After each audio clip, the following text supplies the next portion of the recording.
Isag wala na siya ibuhok sa iyang ulo. Ang akong lula kay maglagot niya, kay ang chicks puwerte man yun niyang pilita. Sige pa mada, bisa ng ulo kay kaihina, mauka na si Lolo.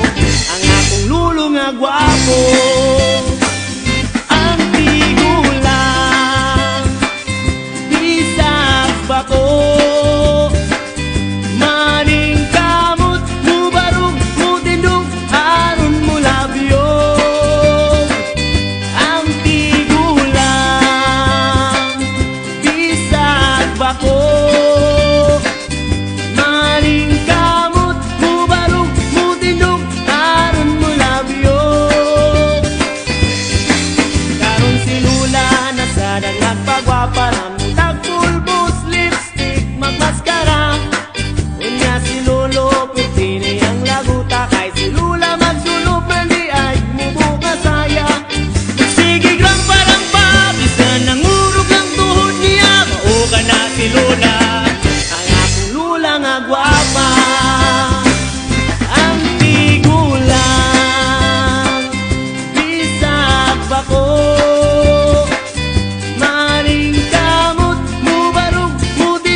Ako